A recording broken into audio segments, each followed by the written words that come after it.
Okay guys, so as you can see, unfortunately, I couldn't find green tomatoes. All they had were red and yellow. I looked all over the store. I went to a bunch of different stores, and they must be out of season in New Jersey, so just couldn't find them. We're going to have to work with what we have. So we're going to dredge them in some flour, some eggs, and then breadcrumbs, and then fry them up in olive oil. Some people do them in butter, in vegetable oil, some people put cornmeal, but this is my version. It's a little bit lighter than your traditional fried tomatoes. I was going to say fried green tomatoes, fried red and yellow. So I'm going to I seasoned these already with salt and pepper, and I'm just going to try a red one out. And cut them thick. You don't want them to be too thin. I'm going to dredge it in some flour, just a basic little flour mixture. Then put it in some eggs. Then dip it into our breadcrumbs. Get it all nice and covered. That's where all your flavor is going to come from, where it's going to be nice and crispy from these breadcrumbs.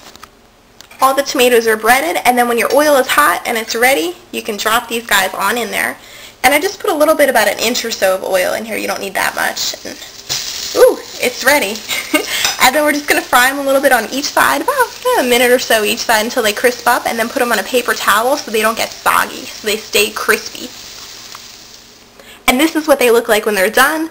And the camera's a little bit dark. I swear to God I didn't burn these. They're just crispy. They might look burnt in the camera, but they're not, I swear.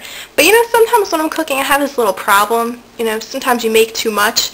So you just want to do this and try it out. It's really good. And that solves your problem, you know. Sometimes if you have too much, you just want to make sure, you know, that you have the right amount of stuff.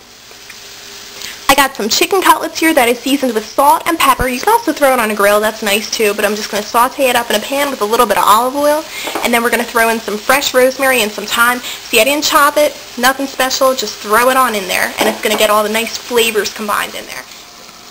If you guys have ever been to the Cheesecake Factory, then you probably had their succotash. It's really, really good, and I thought it would go good with the sandwich, so basically I'm going to try to duplicate it here. I got some red bell peppers, some zucchini, and some fresh sweet corn, and I chopped the bell peppers and the zucchini up really tiny and small bite-sized pieces, and then we're just going to throw everything together with some seasoning.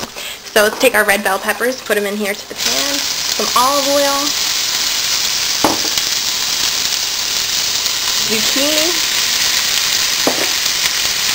and the corn. And do you think I could find smaller pans to cook this in? I mean, really, I couldn't get a bigger pan. I don't know what's up with me today, but this works. And we're going to mix that together. Ooh, that looks good. Okay, and to season this guy up, I'm just going to add in some fresh cilantro and a little bit of chopped chives. Some cumin. We're going to use 1 teaspoon of cumin, comino, whatever you call it. And then 1 clove of garlic. If you like garlic, chop it up and keep it in there. If you don't like garlic, or you're cooking for someone that hates garlic, throw a clove in and then take it out. Then we're going to use a little bit of hot sauce, just a little dab for a little bit of flavor. I don't have that much left anyway, so I use it all the time. And then we're going to use a little bit of chicken broth, just a little splash or so. Mix that together, and that's done. How easy is that? And then at the end you can season it with salt and pepper once everything cooks through, once the vegetables cook down a little bit, which I hope they do, because you see my little tiny pan that I'm using here. Okay, succotash is all set. I just toasted some ciabatta bread in the oven for a little bit, and then we're going to top it off with some pesto.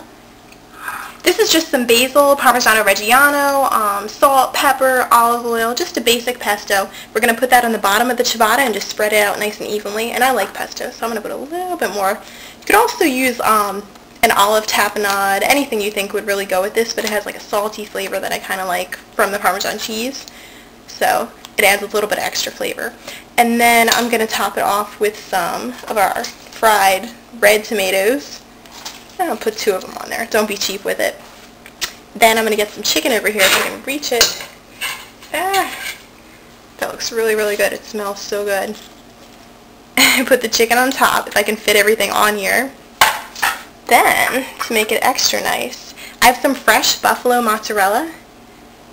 And I'm going to put that on top.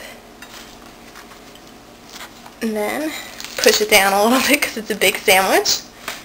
And there it goes. Serve that with the succotash. It's so simple and easy, and it tastes absolutely delicious. The little crunch from the tomato is going to add that extra flavor. The chicken with the rosemary and the thyme, and it's nice and juicy. Everything's fresh, really healthy for you. Nothing is frozen. See how easy that was? Really simple, and it's really, really, really delicious. Enjoy it, you guys. And let me know if you try it out.